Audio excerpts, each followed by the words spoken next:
Bienvenue ici, là, où les échanges nous facilitent la résilience, où le dialogue et l'empathie nous enrichissent. Pour toi, pour moi, pour elle, pour lui, j'en fais le pari. Et tant pis, si ça me prend toute une vie. Oui, tant pis, si ça me prend Bonjour toute une Valérie. vie. Oui, bonjour Marilyn. Bonjour tout le monde. Aujourd'hui, nous allons vous parler du deuil et de ses étapes. Alors Valérie, est-ce que tu peux nous expliquer? Ok. Alors bon, c'est un sujet vaste, donc on va faire par étapes, justement. Donc d'abord, une espèce de définition dans le sens, même si, bon, pas facile à définir, mais bon, dire que c'est un processus, c'est-à-dire un chemin par lequel on passe étape par étape, comme le pèlerin du chemin de Compostelle qui mène son chemin, va dormir dans une étape, retourne sur le chemin pour arriver à son terme. C'est aussi une tempête émotionnelle, une tempête intellectuelle, une tempête corporelle. C'est une tempête même, on dit créative, dans le sens où rien ne sera plus comme avant. D'accord. Alors du coup, est-ce qu'on est tous égaux face à cette tempête émotionnelle ou ces tempêtes du coup? Alors, ben non, parce que ça dépend du deuil, même si on a cœur à pas faire de hiérarchie, dans le malheur, l'idée, c'est quand même de se dire qu'il y a des deuils, plus ou moins, attendus. Des quelqu'un qui meurt d'une longue maladie, c'est pas quelqu'un qui meurt d'un accident de voiture, donc c'est le récit du deuil, comme on dit, qui va en montrer le caractère, grave ou pas, même si on n'a pas le droit, je pense, de dire, de faire une hiérarchie. Maintenant, il peut y avoir des empilements de deuil, des deuils successifs qui rendent la chose plus difficile, plus compliquée. Il peut y avoir ce qu'on appelle le vécu sensible, c'est-à-dire si je suis déjà vulnérabilisé par la vie, bien sûr que les deuils vont être moins faciles. Par exemple, si je perds mon emploi à 25 ans, c'est pas la même chose que si je perds mon emploi à 60. Tu vois, c'est ce qu'on appelle le vécu sensible. L'histoire, le récit du deuil, en fait. Alors, j'ai entendu aussi qu'on parlait de temporalité dans le deuil. Est-ce que tu peux nous expliquer ce que c'est? Bon, alors même si, encore une fois, on n'a pas trop le droit de se mêler de celui qui fait le deuil, de lui dire avance ou n'avance pas, ou va plus vite, va moins vite. Maintenant, c'est vrai que comme ça s'étudie, on se dit quand même que ça permet tu vois, de faire une espèce de frise qui permet de savoir où la personne en est à peu près. Donc oui, il y a des temps pour chaque phase du deuil à peu près, sachant que quand même, chacun a son rythme. C'est comme le chemin de Compostelle de nouveau. C'est-à-dire que je vais le parcourir, ce chemin, ça c'est inéluctable. Maintenant, là, le temps que je mettrai à, à y parvenir ne regarde personne d'autre que celui qui fait le deuil. Parlons des étapes. Donc, quelles sont les étapes qu'on va traverser? Ok. Mais là, tu veux qu'on rentre dans les détails ou tu veux que je te les cite vite fait? Bah, on les cite Ok. déjà Donc, pour décrire. ok. Eh bien, donc, 1, le choc. 2, la colère. 3, le marchandage. 4, la tristesse. 5, l'acceptation. 6, la déstructuration. Je viens d'en sauter une, t'as vu? 7, la reconstruction. D'accord. Alors du coup, on parle d'étapes. Je me pose la question de savoir si les étapes, elles sont identiques pour tout le monde, en fait, quel que soit le deuil. Est-ce qu'on va tous traverser les mêmes étapes? Oui, là encore une fois, c'est pareil pour tout le monde dans le sens de son process, comment tu dis, des étapes. Je prends le chemin de Compostelle, le gîte, il est toujours au même endroit. Tu vois, le gîte d'étape, il est toujours au même endroit.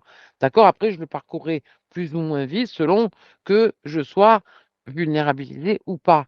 Tu vois, je te donne un exemple, ça me plaît pas trop, mais voilà.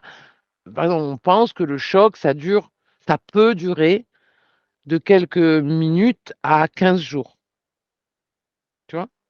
Ça veut dire que tu restes tu pourrais être nous pourrions être choqués pendant 15 jours.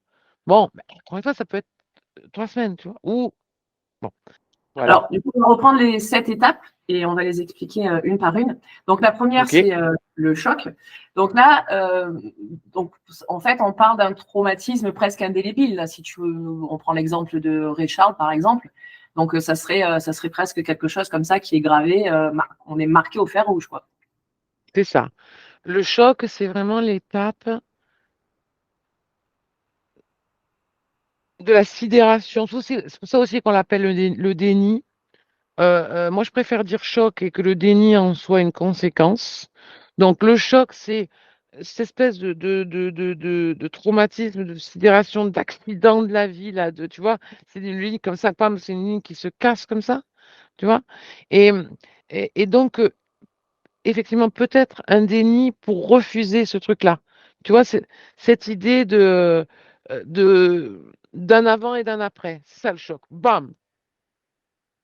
Oui, le déni dans le sens se protéger aussi, parce que ce mécanisme nous sert à ça. C'est tellement violent que la première chose qu'on a envie de faire, c'est se protéger de ça.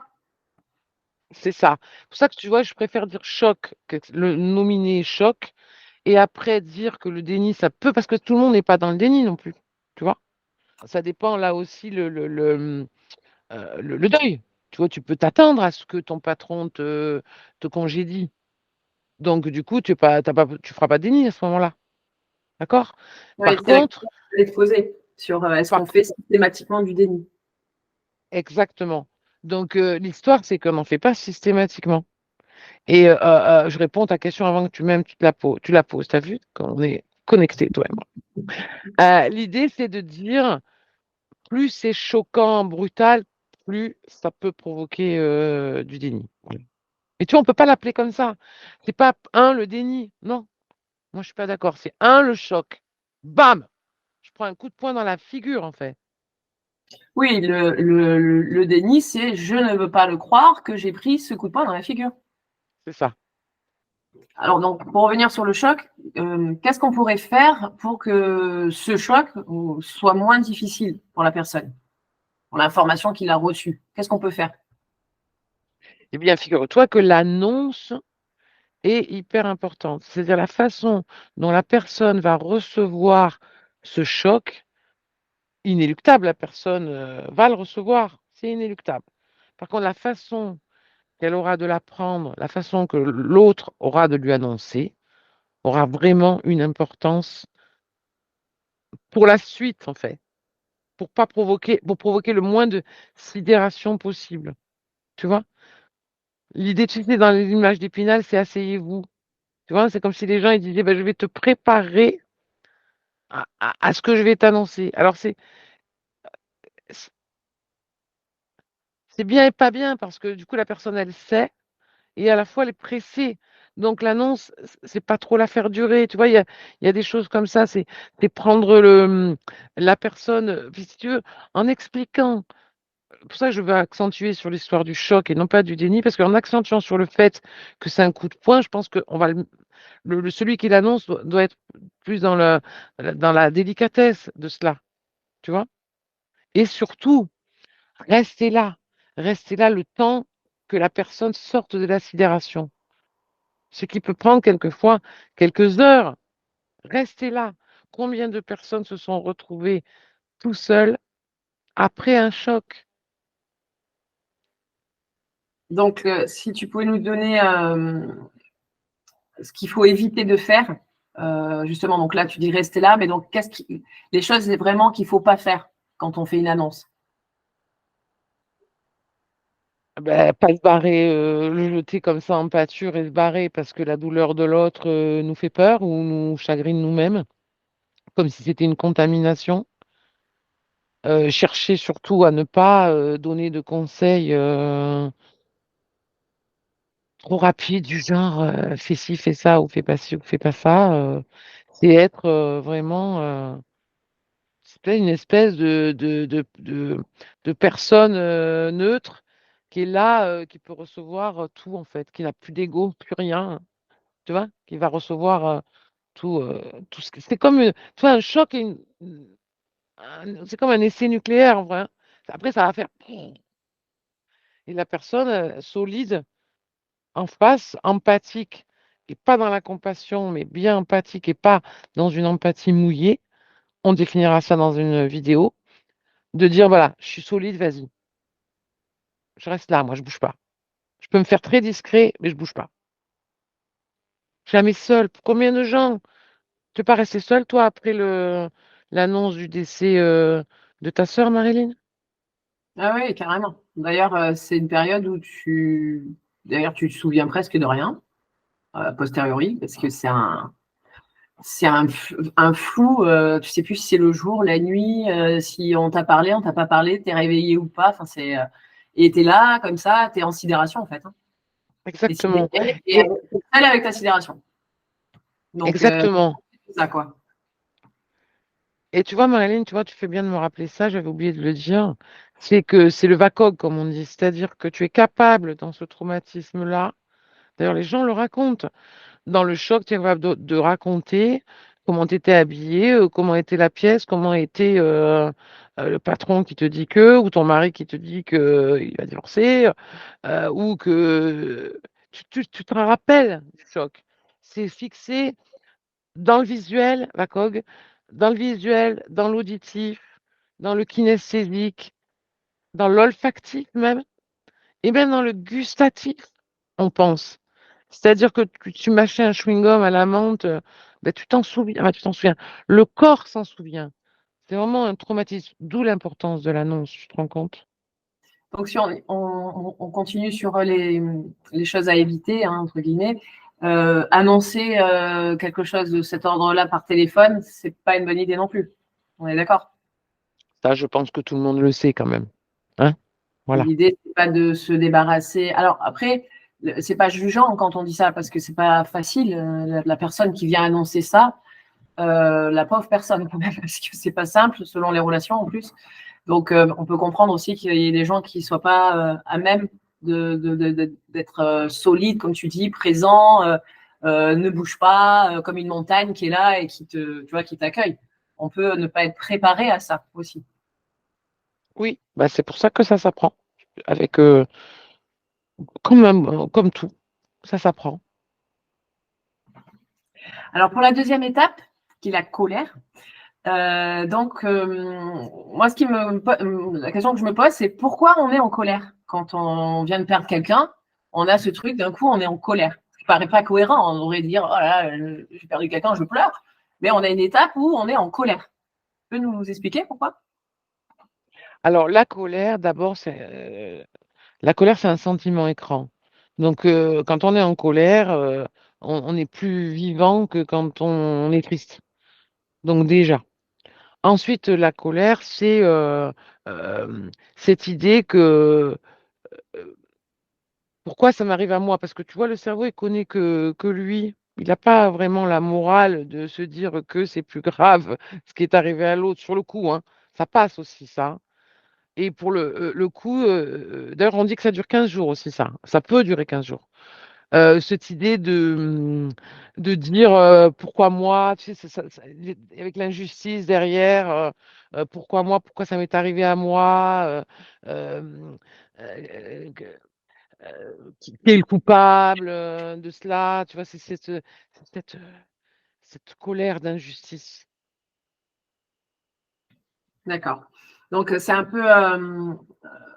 Donc, j'allais te dire justement, est-ce que c'est nos injustices donc, qui nous font réagir? Et donc, du coup, derrière, il y a de l'incompréhension.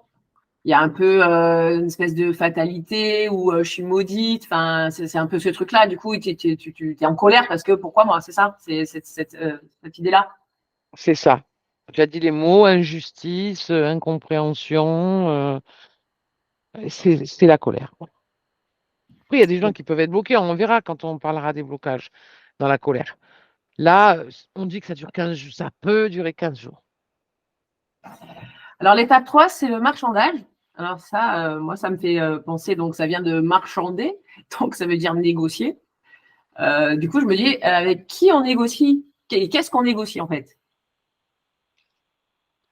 Tu as raison. Donc, on négocie avec quoi? Là, on est toujours en train de se protéger, hein. Tu verras qu'après, on arrête de se protéger. D'ailleurs, c'est pour ça qu'on reste bloqué des fois dans le marchandage, parce qu'on ne veut pas aller à l'étape suivante, tu vois. Là, donc, on négocie avec le réel. C'est-à-dire que maintenant, je vais devoir vivre comme ça. Donc, je veux pas le réel, tu vois. Je le tords, je, je tente un peu le déni, je tente un peu de retourner dans la colère. C'est ça le marchandage. Je marchande, tu vois, avec le réel en vrai. Et je peux même avoir des hallucinations pour ça, des hallucinations visuelles, auditives, parce que mon cerveau, il est vraiment au début du marchandage, hein, au début du marchandage, il y a vraiment cette idée de marchander avec le réel. Donc, en fait, si je résume, c'est comme c'est une agression, du coup, on se protège et on utilise un mécanisme de défense, alors plus ou moins adapté, pour se protéger de cette situation qui est impossible à vivre, hein, pour l'instant en tout cas. C'est ça. Il y a aussi cette idée comment tu dis, de négocier avec soi-même. Comment j'apprivoise mon impuissance?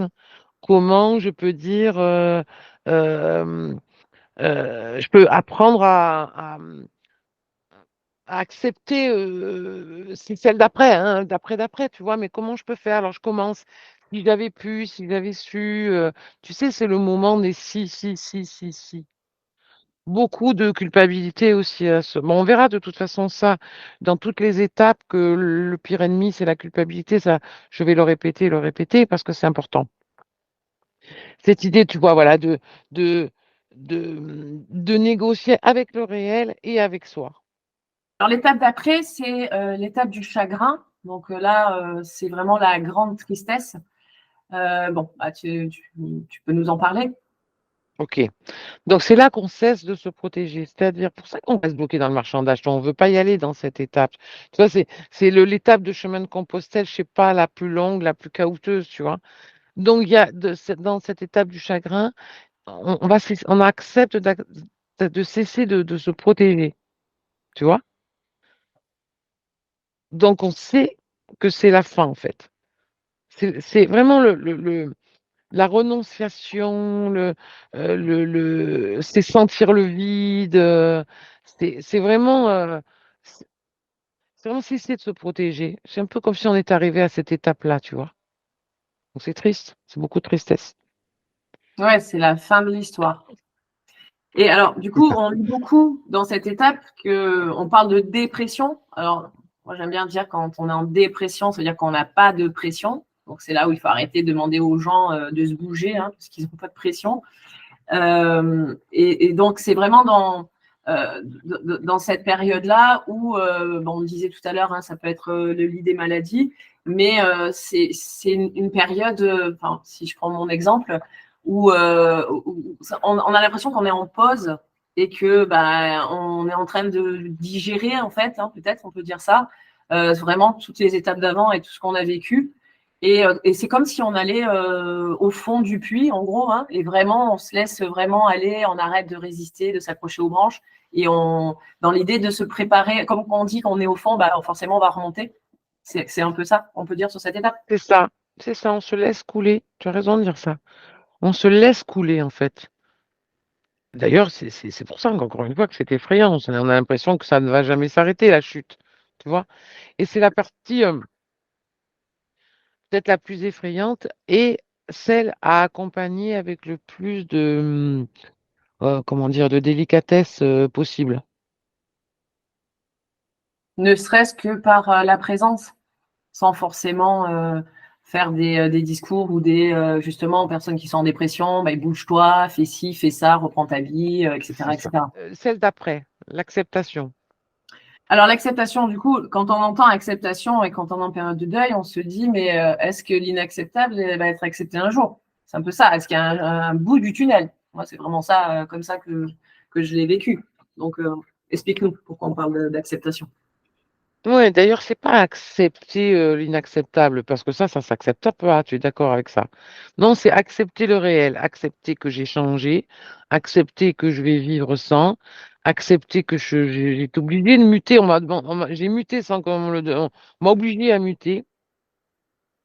c'est accepter de se diriger dans les autres étapes aussi, hein, toujours pareil. C'est toujours cette idée de croire qu'on est arrivé, tu sais, on verra dans les blocages. C'est c'est faire des actions aussi qui vont me faire accepter. Tu vois, c'est le moment où les gens, ils subliment, tu vois, ils créent une association au nom de leur enfant euh, mort ou qu'un retraité va faire une activité créative. C'est vraiment le moment où on fait des actions pour aller bien, pour aller mieux. C'est la période où on sait que enfin, c'est acquis en fait qu'il y aura un avant et un après cet événement. Oui. Alors, c'est pas acquis. Je l'ai accepté, je l'ai pas acquis encore. C'est plus tard. C'est pas encore là. Oui. D'accord. Là, j'ai rien acquis, justement. Donc après, c'est la période de la déstructuration. Donc, en gros, ça veut dire qu'on va désapprendre ce qu'on a appris ou la manière de penser ou de vivre. Exactement. Alors ça, c'est la période la plus méconnue et la moins facile parce que d'abord parce qu'elle est méconnue et puis parce que elle manque de légitimité. C'est-à-dire, ça ressemble à une rechute en fait. Tu vois? C'est-à-dire, j'allais bien dans l'acceptation, enfin, j'allais suffisamment bien dans l'acceptation parce que j'étais sorcier de chagrin et que donc j'avais commencé à accepter de muter, tatati tatata. Et là, de nouveau, je vais mal. Même si on sait dans le processus de deuil que les oscillations, c'est plutôt bon signe. Mais là, de nouveau, je vais mal. De nouveau, je ressasse. De nouveau, je croyais avoir accepté, mais finalement, non. Et donc, de nouveau, je vais croire que j'embête les gens avec ce que je vais dire encore, et puis redire. Tu vois, alors que c'est une étape cruciale, puisque on sait que, comme tu l'as dit, c'est désapprendre qui j'ai été, qui je suis, qui j'ai été. Comme on dit, une récapitulation créatrice. Ça, c'est hyper important, en fait. Tu vois? Et c'est se demander qui je vais pouvoir être, du coup. Et c'est cette période-là où, du coup, bah, si on est un peu à nouveau down, on a peur d'embêter les gens, on est coupable un peu parce qu'on va se dire, bon, bah, ils ont déjà vécu tout ça, s'ils recommencent à faire ça, c'est la période où on va nous dire, tu n'avances pas, ou ce genre de choses qui sont Oui, et pas. puis oui, puis on a l'impression enfin, les gens me disent souvent, ils ont l'impression de devenir fous parce que ça allait mieux, ça va moins bien. Donc, il y a un vrai problème de légitimité. Ouais, comme s'ils n'avaient pas le droit. On doit toujours aller bien, de toute façon. Exactement. Voilà. Alors, la dernière étape, donc la septième, c'est la reconstruction. Donc, c'est reconstruire ou construire une nouvelle vie plutôt. C'est ça l'idée, hein. Il va y avoir, comme on disait, un avant et un après. Donc là, on va falloir construire une nouvelle vie, une nouvelle façon d'être, une nouvelle façon de voir. Oui, mais moi j'aime bien l'idée. Je sais que bon, j'aime bien l'idée de reconstruction. Faut accepter que ça ne sera pas de l'oubli parce que souvent, dans cette phase-là de non-reconstruction, enfin, là, quand il y a des blocages à ce moment-là, c'est parce qu'il y a cette espèce de peur de l'oubli, comme si me reconstruire, ça voulait dire oublier. Mais que nenni, ça peut se reconstruire. Donc, c'est la période des reconstruire, reconjuguer, recommencer, refaire, réparer, renaître autrement, toute la période des re. D'accord. Alors, maintenant qu'on a parlé des 7 étapes, je me demandais aussi comment on sait qu'on a fait un deuil. Parce que souvent, on entend ah, t'as pas fait le deuil, oh, j'ai fait le deuil, etc. Comment on sait? Est-ce qu'on a des indices pour savoir si dans quelle étape on est, si on a fait le deuil, etc. Alors, il y a des signes particuliers, encore une fois. Après, les gens le savent des fois intimement qu'ils n'ont pas fait le deuil ou qu'ils l'ont fait. Pour autant, il y a quand même des signes particuliers. Par exemple, il y a les gens, tu sais, qui comptent les jours, les heures après un événement traumatique, quel qu'il soit. Donc, ils vont te dire, ça fait tel jour, telle heure. Les gens qui ont un hôtel dédié mais ça peut être même un boulot, hein, un retraité qui retourne toujours sur ses arrières, qui est bloqué dans le temps. Euh, des ah, des gens qui expriment beaucoup d'émotions quand ils racontent. Tu vois, il y a des signes un tout petit peu particuliers. Ok. Donc, on peut détailler, si tu veux, un peu détailler, donner un petit exemple pour chaque étape du deuil dans laquelle on peut être bloqué. Alors, du coup, si on reprend donc le 1, donc le choc, donc pourquoi on serait bloqué dans le choc? Bon, on l'avait dit, hein, parce que l'annonce était mal faite, donc on est bloqué dans la sidération, on peut faire une somatisation terrible derrière, et donc là, on peut être choqué vraiment parce que ça a été mal fait, quoi. Et les empilements de deuil aussi, dont tu parlais, que ça, c'est quand Aussi. même, c'est pas, hein, ça fait beaucoup. Donc, sur les empiles, évidemment, Oui, ça parce fait. que, comme je disais, c'est un coup de poing dans la figure, le choc. Donc, si je t'en donne un, tu tombes, tu te relèves, je t'en donne un autre, tu tombes, je te relève, au bout d'un moment, tu vas pas te relever, tu vas être KO. Alors, dans la phase 2, donc dans la colère, qu'est-ce qu'on pourrait dire? On pourrait dire, tu sais, les gens qui restent dans les choses procédurières, qui font une espèce d'identité à être toujours en colère, qui sont en colère sur tout, les gens qui ne sont pas sortis de cette phase-là du deuil, de la colère, qui sentent une injustice profonde au fond d'eux. Mais ça, tu sais, ça peut être son histoire de vie. Quand j'étais môme, j'ai subi beaucoup d'injustices. Toujours en colère, en vrai. J'ai pas fait le deuil non plus. Donc, après, donc, le marchandage. Donc, pourquoi on serait bloqué dans le marchandage? Bon, je pense que c'est la star du blocage, non, le marchandage? Oui, c'est la star du blocage. Le marchandage, ben, alors pour plusieurs choses, hein, parce que finalement c'est plus facile de chercher un coupable. C'est,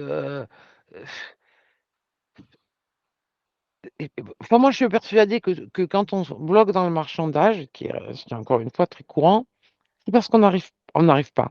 On a peur d'aller à l'étape d'après, qui est, je l'ai dit tout à l'heure, encore une fois je le redis, on va arrêter de se protéger. C'est-à-dire qu'on s'est protégé dans le choc, on s'est protégé dans la colère. Sentiment écran. C'est procédé dans le marchandage en disant si, machin, oui, mais je l'entends, la personne, elle est là avec moi, je vais mon hôtel, je la fais vivre, je la fais penser, je la fais même grandir, si c'est un avortement, une fausse couche, tu vois, je la fais vivre carrément.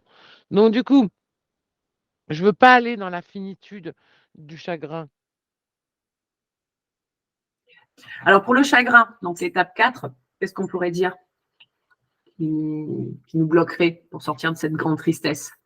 Ben, c'est vrai qu'il y a des tristesses insurmontables, hein.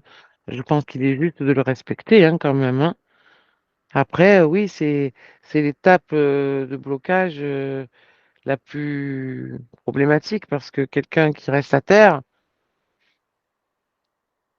peut-être là où moi je trouve que la chimie et toute sa pharmacopée peut aller aider véritablement.